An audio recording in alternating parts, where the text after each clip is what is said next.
Hello, YouTubers and NFL fans everywhere. This is Matt, the NFL Fanatic, giving you my Week 13 2019 NFL predictions.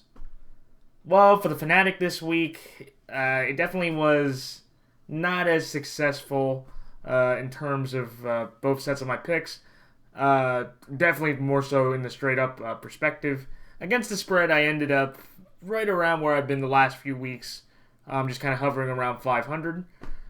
So last week, or this week currently against the spread, I am 6-7, which equals 46%. And from a drop off from last week, from my 12-2 record straight up, this week I am 8-5 straight up, which equals 61%, 61.3%. And now overall for the year against the spread, I am now 90, 84, and 1. Which equals about 51.7%, so 52 if you round. And straight up now, I'm 110, 64, and 1, which equals 63.1%. So definitely with my against the spread picks, I'm definitely now ranging back into my usual form of hitting about 50 to 52%. It's a little disappointing, especially with how phenomenal I started through the first few weeks. I was hoping to get about 58 to 60% on the line, and straight up, I'm kind of rounding back into where I usually am around this time of year as well, about 63 to 65%. There's still a slight chance that I can hope to get to 66 to 67%. And now with no buys, there are 80 games left, ladies and gentlemen. 5 consecutive weeks, 16 games for the next 5 weeks to determine the rest of the year. So there are 81 more opportunities, and I will make a quick reminder. I am taking the Baltimore Ravens minus 3.5 tonight against the Los Angeles Rams, and I'm taking Baltimore straight up, of course. So after tonight, there will be 80 more opportunities in the regular season for Prognosticators to make their picks in the final 80 games, and I hope I can go on a nice, smooth stretch run here in the final 5 weeks with the buys being finished. But it was a crazy week in the NFL when you look at just how a lot of the games went. When you look at how with Atlanta laying a disappointing egg against the Tampa Bay Buccaneers, Jameis Winston hit a very significant milestone in his turnover career. He hit 100 turnovers for his career with the 2 interceptions he had. So now that gives him 100 turnovers. He's also, I believe, the second player since the merger to have 20 interceptions through the team's 11 games. But also, I do want to congratulate Jameis for this. He is now the all-time leading Bucs quarterback for most consecutive 300-yard games at 6 straight. And it was a pretty impressive offensive performance. Mike Evans had a solid game. Chris Godwin had over 180 yards, an incredible one-handed catch. Vita Vea with the 1-yard touchdown flat route that looked like Dontari Poe or with Bradley Soul from last year. Good job for the big guy there. And he said that they practiced this the entire year, and he never dropped the ball in those instances there. So good for him in that instance. The Bills are off to their best start since 1997 at 8-3. A dominant defensive performance. Josh Allen put another 50, 60 yards on the ground, 200 yards. Cole Beasley had 7 receptions for about 85 yards and a big 30+ and a big touchdown. John Brown had a 34-yard touchdown reception, so that was a good play for him. But the biggest story to me was I want to congratulate Frank Gore for passing Barry Sanders for 3rd all-time in rushing. I don't think anybody, if you look at Frank Gore's career, would ever think that he could, last that long and be able to accomplish such a feat. But it's a testament to him. It's a testament to how the Bills have, I guess with Devin Singletary's injury, that also helped too. But just a testament to how Buffalo has been able to consistently run the ball, and a testament to Frank Gore's longevity and consistency, which I think is the reason why he's on a 2-year contract in Buffalo at age 36 and 37. So congratulations to him. And for Buffalo, job well done. 8-3. You have a interesting schedule coming up with some more qualified teams, so it'll be interesting to see how that falls out there. When you look at how the Steelers, they got their. I just saw something. It was a great stat about 6-win seasons. Let me see. I think it was. Let's see. I'll find it here. But the Steelers winning. Darn. Here we go. The Steelers, they clinched their 31st consecutive 6-win season. That means they're only trailing the Dolphins for the most record of 6-win seasons at 34 from 1970 to 2003. But I think also the big story in that game was Mason Rudolph getting benched in the third quarter for how poorly he played, and Devlin Hodges being able to pull out, the big 79-yard touchdown to James Washington, which basically was the difference in the game. I thought Finley played okay, but there was a big fumble by the Auden Tate reception. T.J. Watt and Bud Dupree got some good sacks on him. He also had 2 picks dropped by Joe Hayden. And it was just, again, it was a gritty win for Pittsburgh and with everything that went on with the Raiders, who, by the way, have the worst West to East Coast record, I believe, in the last 20 years. They're 17 and now 46 going from West to East Coast, and definitely showed there. For the Jets, this is the first time in franchise history they've had 30-point leads in back-to-back games. So, job well done to them. And for the Jets, this is, I believe, their first 3-game winning streak within the last few years as well. They've been able to win 3 straight games, and Adam Gase is being able to keep his job. Sam Darnold's played fantastic. He had another rushing touchdown in the game, a nice 4-yard run there. Also, I want to congratulate Ryan Griffin for getting a 3-year, $10.7 million extension from the Jets and being able to score on that the 1-yard touchdown, but that was just basically a walk-in. It got bad enough that Derek Carr got benched in the third quarter, and this was not the first time this past Sunday where you basically saw quarterbacks just, mail it in for the day. Matt Ryan got it in Atlanta. Of course, Carr got it in Oakland. And Aaron Rodgers with Tom Boyle finished the game for the Packers there. And I also want to congratulate the Niners for what a dominating performance. 37-8. The game wasn't even close. The Niners right now are leading the NFL in total defensive yards per game. That's 247. They haven't done that since 1997. Sorry, it's 248. And they have their largest point differential in franchise, or since they have the largest point differential in their results this year. They are plus 210. That is the largest since 1948.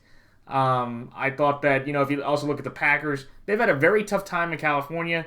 Through the first half of the Chargers game, they had no points and 50 yards of total offense. They go out to San Francisco and they score another donut in the first half, but they amazingly improved their yard total to 60 yards of total offense. So I'm pretty sure those California dreams, especially for Aaron Rodgers, who came from Chico, turned into California nightmares from how he's been playing. But I do want to congratulate the Niners. That was an impressive game. Jimmy Garoppolo had about 248 yards, 2 TDs. He played an effective game. Jeff Wilson, Mostert, and Coleman made some big runs. And this is without Matt Breida. And Joe Staley, who's dealing with a finger issue. And I will say this right now to everybody out there, the San Francisco 49ers are the best team in the NFL, bar none. You could say the Patriots, but that's mostly a defensive team. The Ravens, they've had some ups and downs. You could say Seattle. But for what I've seen out of San Francisco, in all the games they played, they've been basically in the games, and they have not had a bad game yet where, they got thoroughly beaten or decisively beaten or just outmatched in any way. So, I'll say that right now.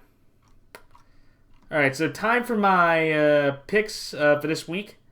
So, on this Thursday, on Thanksgiving, and I want to say to everybody out there, happy Thanksgiving to all the people that watch my videos that celebrated. I know in Canada they had the Thanksgiving in October, but I want to say to everybody out there that's watching a video that celebrates Thanksgiving, happy Thanksgiving to you and your families.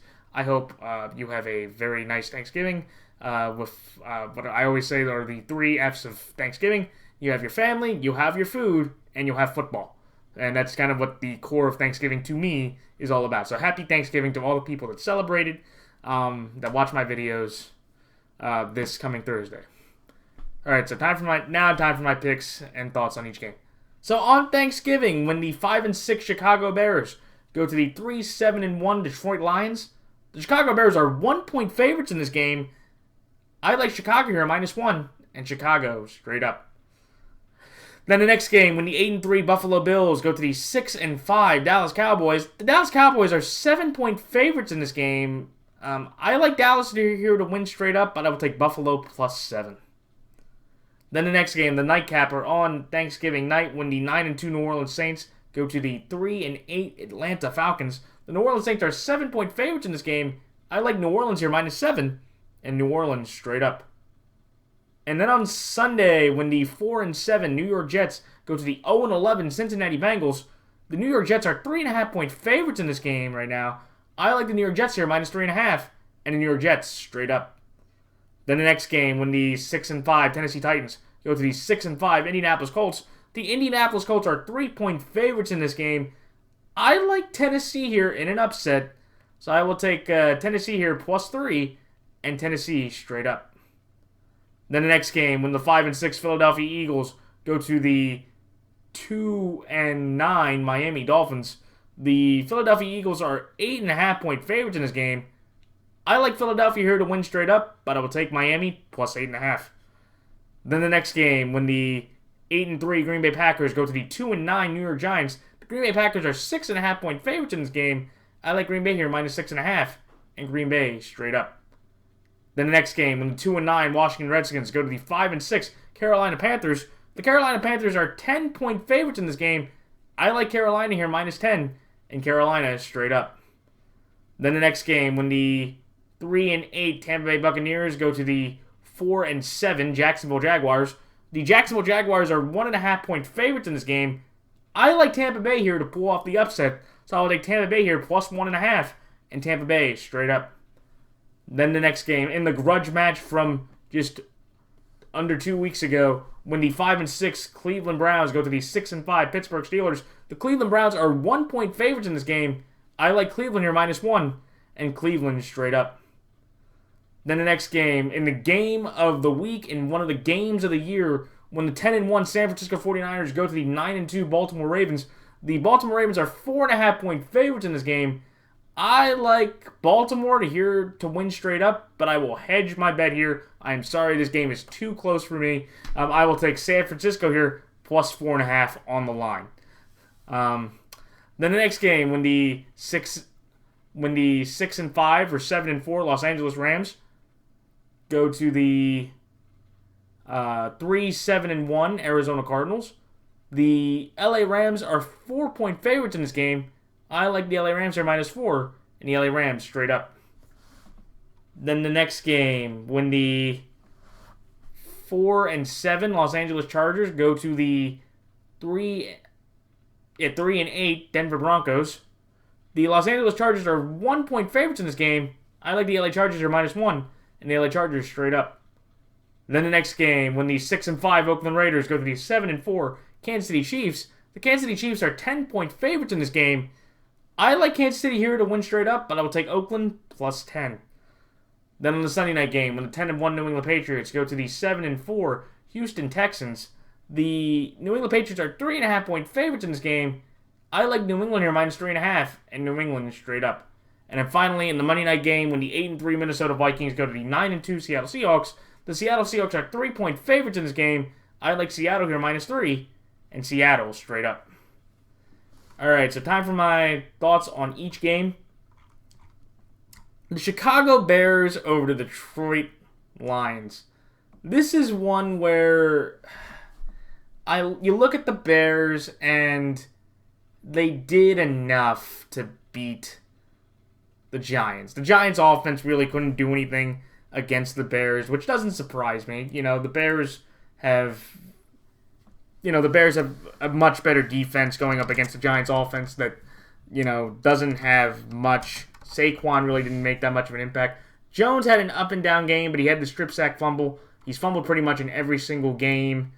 And I just, it was one of those wins that the Giants had to get the win, but you almost kind of felt like after the way the Giants offense just was playing, they really couldn't do anything. They, if you look at how the game went, let me pull up the numbers here. Let's see.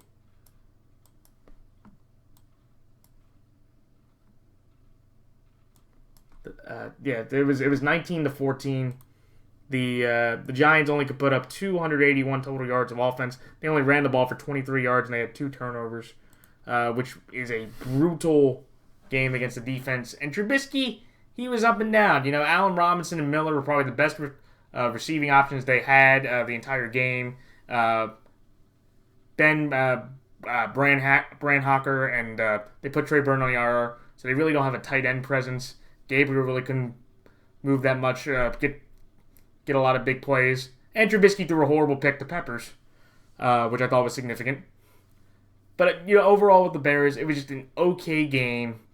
They, toughed out the win, but it was against the Giants.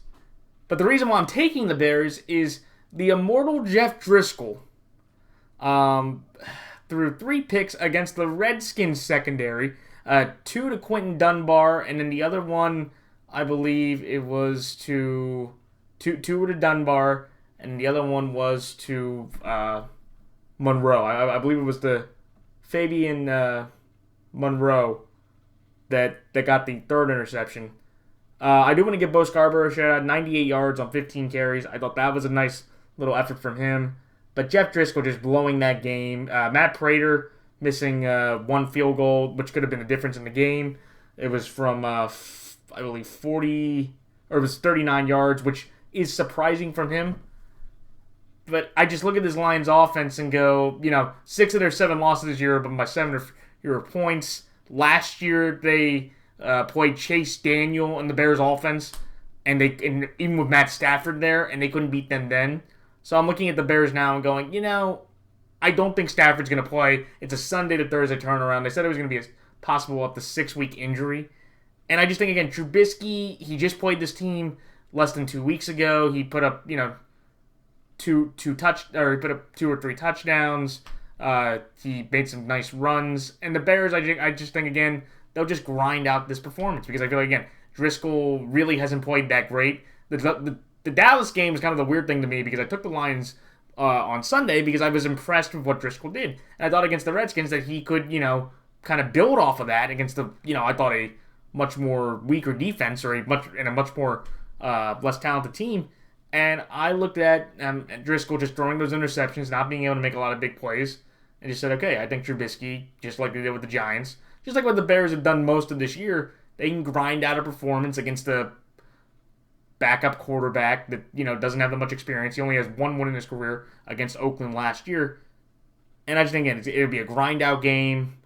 I think that with the Bears, they should be able to just do enough. And I just feel like, again, Driscoll, he'll make some mistakes. He'll get Khalil Mack out of strip sack on Daniel Jones. I think he can get a lot of pressure on Jeff Driscoll. And I just feel like, again, Driscoll just won't be able to make enough plays against this Bears defensive front and secondary, knowing who the quarterback is. But I'd be surprised if the Lions won the game. No, not really. Because you had that moment in Dallas. And through the first half, the Lions are actually up 6-0 in that game.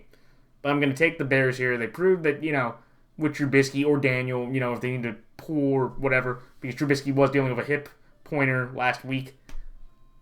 I think the Bears just grind out a win here based off of those kind of aspects. So that's why I like Chicago -1 and Chicago straight up. The next game, the Dallas Cowboys over the Buffalo Bills. It's one of those weird games where Buffalo, again, and I've said this before and I'll keep mentioning it, they are, to me, the University of Iowa, University of Wisconsin NFL team where if you look at the records, Wisconsin's 9-2. Iowa is 8-3, 8-3. Just like Buffalo is. Hard-nosed, great defense, consistent defense. You want to try to run the ball down your throat, and the quarterback does enough to manage throughout the games to get victories, and they rely on that. And you just see from the Bills, they beat a lot of bad teams, or what I like to call tomato cans. They've kicked a lot of tomato cans down the road this year to get to this point. Job well done to them. You only can play who you can play on your schedule. And again, Josh Allen, again, kind of still shaky as a passer. Again, phenomenal athlete. Has continued to consistently run the ball pretty well. He had another 56 yards on the ground yesterday. And it's one of those weird things where with Dallas, they are 6-5, and they are now They are 6. They have not beaten a team with an above 500 record this year. So in the 5 losses they had, they are 1-4 in teams that were 500 or better. That Jets loss is still looming, but they lost to Green Bay, who's a playoff team. They lost to Minnesota, who's a playoff team. They lost to New England, who's a playoff team. And they lost to New Orleans, who is a playoff team. So 4 of their 5 losses have been against teams that are above 500 or better. There's only 4 other teams that can make that kind of claim to that kind of mediocrity. And Dak yesterday, he threw for 212 yards. They couldn't get a touchdown. Brett Maher missing another 47-yard field goal. You actually could hear the thud when it hit the upright and didn't go through. And it was just a really poor game by the Cowboys. And it just, again, this is one of those weird things where Buffalo, by the metric, by the consistency, by how they play defense, they should be able to, hold, the Cowboys offense okay. But I've seen the Bills this year in their losses against Cleveland, 3-point loss where Hauschka missed a 50-yard field goal. When you look at the way they played against New England, a 16-10 game where it was a blocked punt touchdown, but they couldn't really do anything against a, great defense. I guess maybe that one you could throw out. But then against Philadelphia, they just got the ball ran down their throat, and that was kind of the difference in the game. And I just look at the Cowboys offense and go, look, they got shut down and kind of embarrassed with all the circumstances that went on in New England. This is the game that the Cowboys have every single year, usually, right when everybody's mostly eating dinner, and they're playing a Buffalo team that up to this point, against competent offenses and competent teams, or competent offensive-based teams, which I do believe the Cowboys are with Dak Prescott. They were the number 1 leading offense entering the game. And Dak Prescott was leading the league in passing yards, second in yards per attempt. Ezekiel Elliott was, doing a pretty consistent job, and he had a pretty good game yesterday. I was surprised they didn't run him at the end. But I just feel like, again, this is one of those things where, again, Buffalo, every time you want to believe in them against one of these better teams, especially with what position they're in, they can eat this loss technically and be okay. But I just don't have the confidence in that. I saw what they did against Cleveland. I saw what they did against New England. I saw what they did against Philadelphia. Dallas is around that range of offensive-based team, and I feel like with Buffalo, they're going to have just another tough time because I feel like the Cowboys can move the ball on the Bills' defense, especially running the ball, and I think that'll be the difference in this game. I'm going to take Buffalo here +7 because I do think, again, Buffalo has a defense that, can travel, they can run, and Josh Allen, if he doesn't make mistakes, they can keep this game close. But I'm going to take the Cowboys here. I trust the offense. I trust that they're going to be motivated on national TV on Thanksgiving. Buffalo does not play this team very often, and I feel like, again, it's just kind of also, you can just look at history. The Cowboys and Bills routinely, for the most part, the Cowboys have routinely been able to beat the Bills a majority of the time. Throughout their history. So, that's why I like Dallas here to win straight up, but I will take Buffalo +7. The New Orleans Saints over the Atlanta Falcons. This is one where I look at the Saints, and I want to congratulate Drew Brees, who orchestrated his, who orchestrated his 50th career game-winning drive since 1970. 50 career fourth quarter or game-winning drives. The only other person that has more is Peyton Manning since 1970. Michael Thomas, sensational again. He had the most receptions in a first quarter since 1991 for the Saints. He also tallied in another, I believe, 10 receptions, which is absurd. Let me see here. Michael Thomas. Yeah, Michael Thomas hauled in another 10 receptions, which puts him at, for this year, 104 receptions. He has 3 straight 100 reception seasons. The second closest player was Antonio Brown with 6 consecutive up into this year. So the Saints, again, they were fantastic offensively. The defense, I was surprised that Kyle Allen put up 3 touchdowns and a pick, threw for 300 yards. Christian McCaffrey had about 138 yards from scrimmage, and he scored 2 touchdowns, or 2 or 3 touchdowns in the game. And it was just one of those games where I looked at New Orleans and said, they are one of those elite teams, because even through all of that, and they got an advantage from Joey Sly, the backup kicker of note, to Graham Gano, missing 2 field goals and 2 extra points and the 28-yard field goal, which I thought was absurd. But I look at this Saints team and say this is one of the best teams in football, because they can get adversity. You saw Traquan Smith catch a touchdown. Jared Cook finally showed his worth to the Saints by making some big receptions, including a 20-yard touchdown in the game. And I thought the Saints did a good job. And they also didn't have Marshawn Lattimore, and they do expect him to be back this Thursday. And I guess my problem with Atlanta was just that they don't have Hooper. They didn't, Freeman's been up and down. I don't know if he played. If someone could tell me, that'd be great. But the offense just looked ineffective. And the defense, after all the great work that they did, winning 29-7 against New Orleans and 29-3 against the Panthers, they let the Buccaneers put up 35 points and win that game 35-22. Matt Ryan threw a pick in a rough spot, and they just really couldn't stop anything the Bucs offense was doing. And I think with New Orleans, look, they are motivated. This is a great opportunity for the Saints to show that what you did 2 weeks ago, because that is still fresh in their minds, that the Falcons went into the Superdome and whipped up on the Saints in a way that nobody has done this year. And I feel like for the Saints, that is going to be an extremely motivating factor in this game. Also, the offensive weapons for Atlanta not being there or being hobbled will be a factor as well. Julio left the game and really wasn't that much the same either.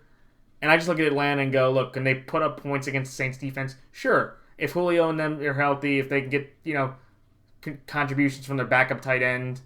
Yeah, the Panthers showed you can move the ball on the Saints defense. But I just feel like, again, the Saints offense, with how motivated they are and how they're, moving forward, along with Drew Brees being there and motivated, I think that'll be the difference in this game. It will be interesting because if Atlanta could, sweep against the Saints, that may be, the weirdest kind of thing that happened to the Saints all year, that they played basically phenomenal against everybody else except the Atlanta Falcons. But I don't think that will happen. Should be a good game. It's a division rivalry, throw out the records. But after what I saw yesterday, I'll take the Saints here to win, just because, again, I feel like they'll be motivated. They've been more consistent. They're healthier, and I just think of Atlanta, they kind of gave up after the end there. And also, again, Matt Ryan also fumbled, which got Sue the 6-yard touchdown. Second touchdown for him this year, I believe. I remember he had one against the Rams as well. So good for the Bucs with that regard, with the defensive touchdowns. But that's why I like the Saints here, -7. Healthier, more consistent, motivated. In Atlanta, I just feel like they just kind of quit after that game against Tampa. So that's why I like New Orleans here, -7, and New Orleans straight up. The next game, the Jets over the Cincinnati Bengals. This is one where the Jets, they've won 3 straight games. I mentioned the 30-point aspect earlier. They looked dominating. The Raiders could not do anything offensively. And I was really impressed with how the Jets, played. And you almost feel like with the Jets, this is kind of the team that we kind of thought could be around when the year started. I was surprised it took this long for them to play this well. But I just feel like with the Jets, this is one of those things where, it's a positive sign. Darnold, 20-29, 315 yards, 2 TDs, no picks. He only got sacked once. And he's played very good football over the last, 3 or 4 weeks. I look at how the Jets, have been able to get a lot of pressure, cause a lot of havoc on offenses. Really nobody, Tyrell, Hunter Renfrow, had to lead the game. Darren Waller could not make that many big plays. And just how Robbie Anderson, Griffin, Crowder, and that Jets offense were just able to move the ball up and down the field. Even though there was a bogus roughing the passer call, which I didn't, which was kind of weird to me in the game. that went on the Raiders. That was just kind of a weird one because it just looked awkward to me. But I'm going to take the Jets here because I believe in how the Jets have kind of just been more consistent. And the Bengals, the Bengals are they are 0-11. This is the worst start for them, I believe, in franchise history. They just seem like they can't find ways to win games. Like when you're in a game against Mason Rudolph and Devlin Duck Hodges, and you can't find a way to get into the end zone. You cause your own. You get a fumble after a big play by Alden Tate. It's just one of those tough things where again I thought this game was going to be a very tough game to pick because I thought both teams were going to be equally bad after especially the Miami game where you're like, okay, who genuinely was going to be worse? But after the last few weeks, I think you have to take the Jets in this one pretty easily because they've been winning games. Darnold's been playing very consistent, and I just don't trust the Bengals really to be able to make that many plays against Darnold and his offense right now. And the Jets, I believe this will be going for their first 4-game win streak since 2015. Let me see if I can find it here. I believe this would be the Jets' first 4-game win streak since 2015, which is, I think, incredibly surprising. I don't think anybody expected this Jets team to be in this position. Yeah, their first 4-game win streak since 2015 from weeks 12 to 16, where they had a 5-game win streak in that span. So this would be the first 4-game winning streak for the Jets since week 12 through 15 of the 2015 season. So, job well done for the Jets. It's not really going to mean anything at the end of the day, I feel like, at the end, just with how everything's going. But I'll take the Jets here, a little more consistent, the rookie quarterback, and I just have no faith in the Bengals at this point. So that's like the New York Jets here minus 3.5, and New York Jets straight up. The next game, the Titans over the Colts.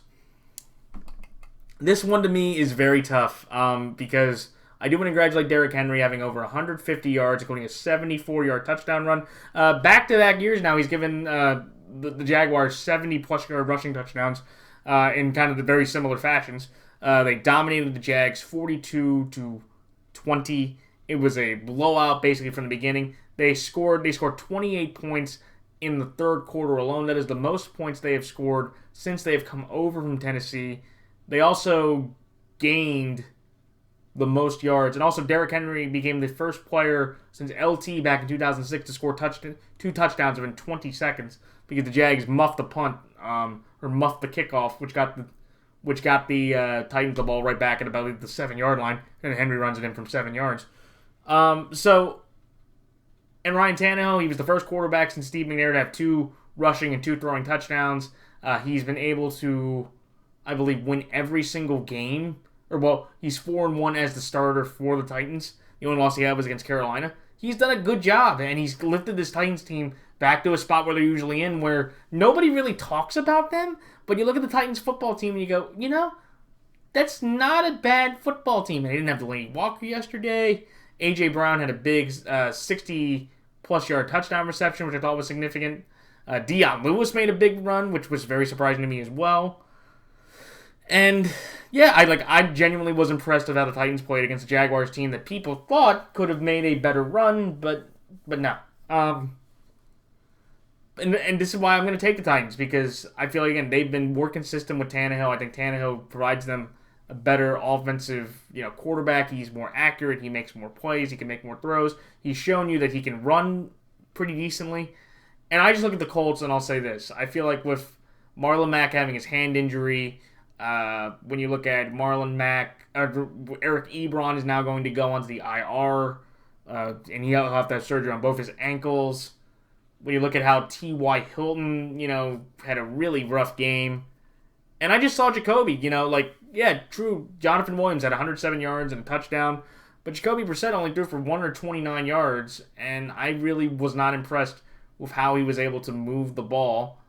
He's not going to have his number 1 tight end. He will still have Jack Doyle, but I feel like with Zach Pascal and the other receivers, they had to let go of Deion Kane. He actually ended up getting picked up by Pittsburgh, which I did not know. But you have Chester Rogers, you have Mo Alley Cox. You have a lot of these other guys that just, from what you saw at Houston, they really can't move the ball. And I feel like with what the Texans were able to do, I feel like the Titans, I don't think they'll be able to, they don't have a Hopkins, of course, to, just burn them down the field. But I think with how Tannehill's been playing, they can use Jonnu and Corey and Humphreys and Sharp and all these other receiving threats and A.J. Brown to win this game. And look, it's a tall order because the Colts, since Andrew Luck has joined the Indianapolis Colts and even Jacoby Brissett, the Tennessee Titans have not been able to beat the Indianapolis Colts since 2012. That is stunning to me that it's been that many games where in any game that Andrew Luck or Jacoby Brissett started, they were not able, or they were not able to beat him, or they've won like 12 at a lot. Yeah, they were not able to beat them, or it's one of those things where like they're 12-1 in those meetings with the Colts, including this year's game where Jacoby won as well.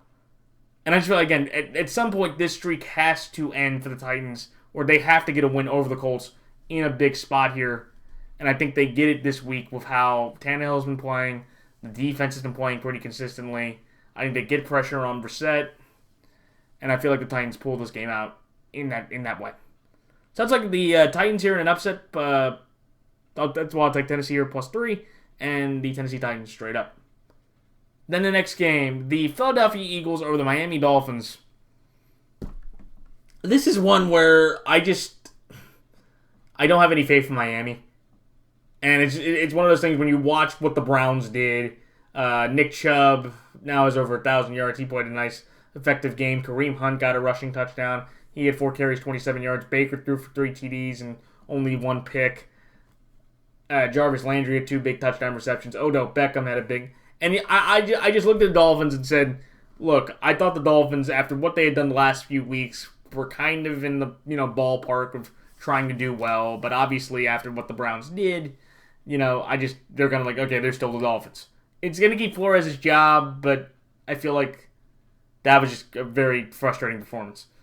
And with Philadelphia, kind of the same way. Philadelphia's defense over the last 3 weeks, 14 points, 17 points, and 17 points. The defense has done a fantastic job. They've gotten healthier in the secondary, and they've really held their own. The problem is their offense has been hammered, and Carson Wentz has had a significantly rough stretch of football. He is 30th in pass yards per attempt. He's 20th in completion percentage.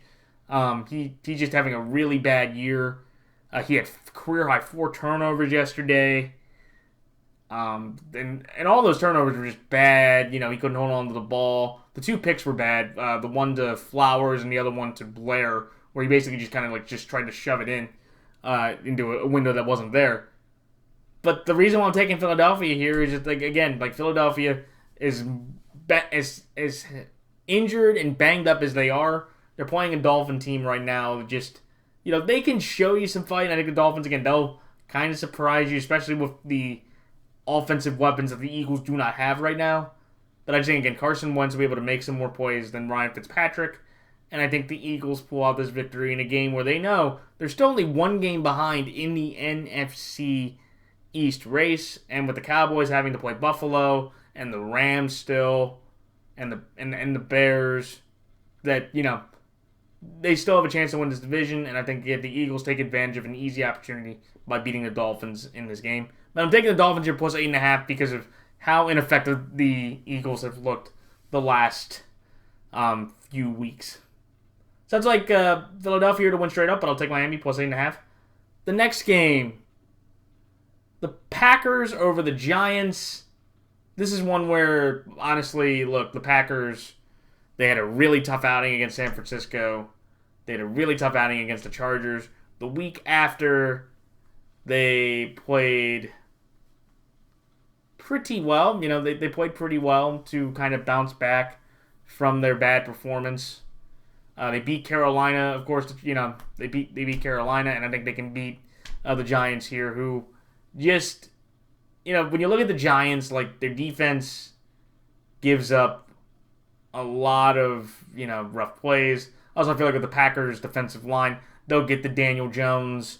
I don't know if they'll be able to run the ball as well as the Niners are, because I feel like the Giants' offensive line is nowhere near as good as the Niners' offensive line. And again, like when you just look at the Packers, like this is just a significant mismatch here.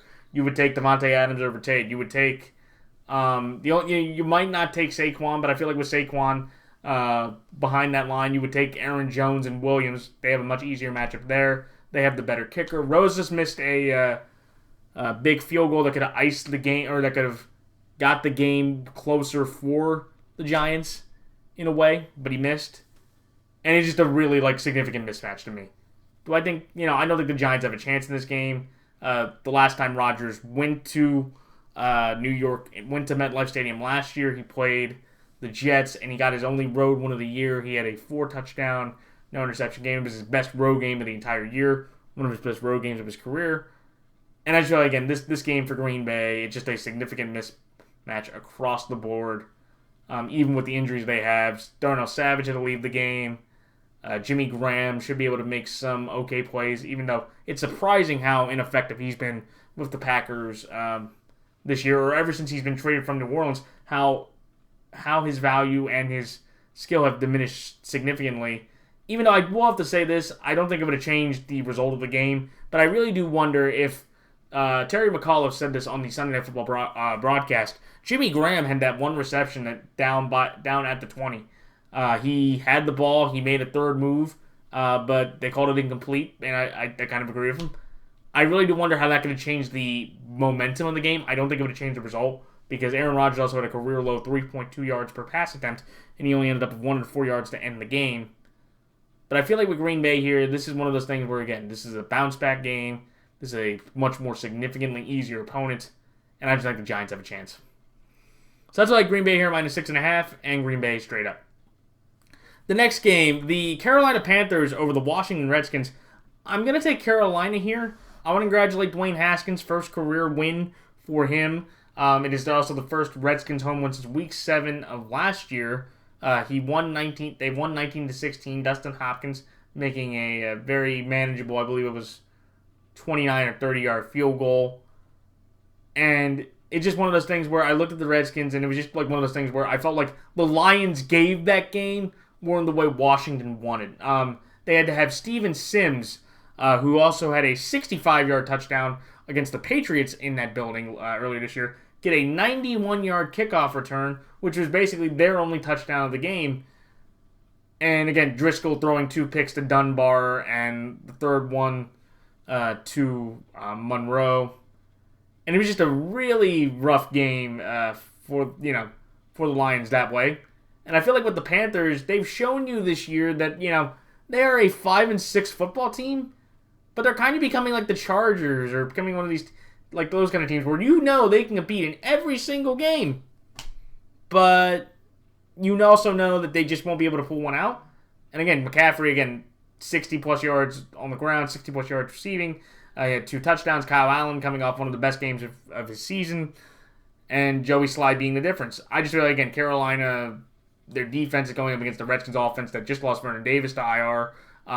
Paul Richardson left the game with shoulder injury. And this Redskins offense is just too significantly banged up to me. And I feel like with the Panthers, they should be able to, at home, be able to win this pretty nicely. Do I think the Redskins can put up a fight? Maybe if they can run the ball. Maybe they get Kyle Allen to have one of his, 2 or 3 turnovers, and they get short fields, and they just give to Adrian Peterson to run effectively, or Darius Geis, who I believe had about 29 yards on the ground for the day. But that's, again, the Carolina, better quarterback, better offensive line, better running game, much better defense, and I think Haskins, for as many strides as they made, getting that win, and, him getting a big play to Terry McLaurin, former Ohio State to Ohio State there. I feel like the Panthers win this game just based off talent and consistency. And the Redskins, great little moment here. 2-9. They get out of that number 1 pick situation. Now they're more in the 2 area. But I'll take the Panthers here. Better team, better coach, and just more to play for. Sounds like Carolina here -10, and Carolina straight up. The next game, the Buccaneers over the Jags. This is one where I think Jacksonville, look, can they get turnovers on Jameis Winston? They will. Can Jacksonville, Leonard Fournette has had a very good year. He had 2 rushing touchdowns yesterday. He had only come into the year with only 1 rushing touchdown, which I thought was interesting when I was looking up some of these numbers. But Jacksonville, though, that defense going up against the Tampa Bay offense with what they have, with Howard, with Brate, with Ronald Jones, with Godwin, with Evans, with Scott, or he's from Bowling Green. Someone can tell me the one receiver for the Buccaneers who's from Bowling Green. Scott something. He's made some plays. I just feel like, again, like the Bucs offense can beat up the Jags defense, and I'm going to trust that compared to the Jags offense from what I've seen over the last couple weeks has not really been as effective with Nick Foles being back there than Gardner Minshew was. In fact, you could argue Gardner Minshew, I know he may have played lesser competition. Gardner Minshew has played quarterback better for Jacksonville than Nick Foles has this year, and that's through at least 2 divisional games in this perspective. Could I see Jacksonville winning this game? Absolutely. This is one of those weird, non-caring games where both teams are out of the playoff contention and they're just, having to play the game. But I'm going to take the more explosive offense, the more, exciting team to look at. And I feel like with the Jags defense, I feel like with the Bucs defense, they won't nearly have as much a tough time. They can just focus on the run because the Jags receivers of Westbrook, Chark, and Keelan Cole really haven't been able to do that much since Nick Foles has been able to get back. So that's like Tampa Bay here, plus 1.5, and Tampa Bay straight up. The next game, the Cleveland Browns over the Pittsburgh Steelers. This is one where it comes down to James Conner and Juju. I don't think both of them, or James Conner, we don't know when he's going to be able to come back. Juju could not play yesterday because of knee issues and a concussion, so I don't know if he'll be able to still be in protocol. They're going to get Ogunjobi back, which would be a nice help defensively. And I just feel like, again, the other thing is, I don't know who the Steelers quarterback is in this game. You have, is it going to be Rudolph? Is it going to be Devlin Hodges? I think you should have to go with Devlin Hodges because Devlin Hodges kind of helped you in the game against the Ravens, and he was able to lead you this game against the Bengals. And this is one little quick side note here. I always hate how in football, it's not like baseball with pitchers, where if you start the game from the beginning and your backup, and you get hurt or you get pulled, and the backup comes in and he pulls out the victory, you get the win. The starter gets the win. The backup gets nothing. I always hate that because I feel like Mason Rudolph did not deserve that win yesterday, but that will go on his record. And that should go to Devlin Hodges for the way he played. Was able to pull out that victory. I just feel like, again, the Browns, like Seibert, he had missed 3 of his 4 field goals until he made the one late in the game against the Browns. Joe Schobert became only the second linebacker in the Super Bowl era to have back-to-back interceptions in consecutive games. The Browns' offense has been really doing well. They just played this team a couple weeks ago. I know both teams will be motivated, but also, look, the Steelers aren't going to have Pouncey, which will be significant. I justifiably understand why he won't be there. But I'm going to take Cleveland here because I've been more convinced from what I've seen over the last 3 or 4 games. Bakers are playing better. Nick Chubb's been running the ball more effectively. Kareem Hunt's been running more effectively. And that defense has done a great job shutting down offenses for the last few weeks. And I think that they'll continue it against the Pittsburgh team, which you don't know offensively what you're going to get. Though I think the Steelers could win it, absolutely. It's going to be in Pittsburgh. They are motivated from what happened just under 2 weeks ago. But I think Cleveland's talent and their drive as well will be the difference that gets the Browns this victory this coming Sunday. So that's why Cleveland there -1 and Cleveland straight up. The next game, the Baltimore Ravens over the 49ers. This is one where I'm hedging my bet here. I could genuinely see the Niners winning this game. I could see with how that defensive pass rush has been playing, of how Jimmy's been playing. This is a game that I could definitely see the Niners winning. But the reason why I'm taking the Ravens is this. I feel like the Ravens, they have home field advantage. The Niners, in their 2 road games in Baltimore, were not able to win, both in 2003 and 2011. And I think that the biggest thing for me is the way the Niners got beat in Seattle was from Russell Wilson making plays. And I think Lamar Jackson at this point, he's not as polished as Russell Wilson. He's not as experienced, and maybe the Niners pass rush can confuse him. Because if you look at the Chargers game, that could be very similar to the amount of pressure that he will get throughout the game. But I feel like with every time that a new team plays the Ravens offense, you do not know how to defend it. And I feel like with the Ravens, it'll be very similar to what the Cardinals have been able to do with their couple games with the way to make plays. Because I feel like with the Niners and Ravens, the running games are about the same. I'll give the Niners the edge of the defensive front. I think we have the better secondary. We have the better kicker because Robbie Gould's been dealing with a quadriceps injury. And I feel like, again, the tight ends, we have more depth at tight end, but they have the better tight end in general. Coaching is about even. When you look at the offensive lines, I might give the Niners a slight edge there. And I feel like with Jimmy, going up against this Ravens defense, he's given a good amount of opportunities for turnovers. I feel like we can get one or two. And I just think, again, the difference will be Lamar Jackson's ability to make plays with his feet. The complexity of the Ravens offense as well will be significant in this game as well. And I think that'll be the difference in this game. The Niners, though, I think they have a genuine chance to win this. And if they do, I think they lock down the number 1 seed with this kind of win. Because then they can eat the Saints' loss. Possibly if the Saints, if they can beat New Orleans, then they basically can lock down the 1 seed in the next 2 weeks. And, be probably the hardest team to play in the playoffs for the NFC the entire year. So that's like Baltimore here to win straight up, but I'll take San Francisco plus 4.5. The Rams, next game, the LA Rams over the Arizona Cardinals. This is one where I just feel like the Rams should be able to run the ball effectively with Gurley. I think Jared Goff makes enough plays. They should get Robert Woods back. They're going to get him back tonight as well. Brandon Cook should be back, and I feel like the Rams should be able to move the ball on the Cardinals defense. Can Kyler Murray make some plays on the Rams defense? Sure. Eric Weddle. When you look at Troy Hill, when you look at some of these other Rams secondary guys, Josh Johnson, they really haven't made that much of an impact. And I've seen the Rams defense be able to give up some decent plays against mobile quarterbacks this year. When you look at Russell Wilson, if you look at what Lamar is going to do tonight, Kyler Murray can do the same thing. But I just feel like with the Rams, look, they haven't lost to the Rams, or the Rams haven't lost to the Cardinals in the McVay era, and I think that continues to this coming Sunday. Just a game where I think the Rams' defensive front and their offense just makes a few more plays than what the Cardinals are going to be able to do. Sounds like the LA Rams here -4, and the LA Rams straight up.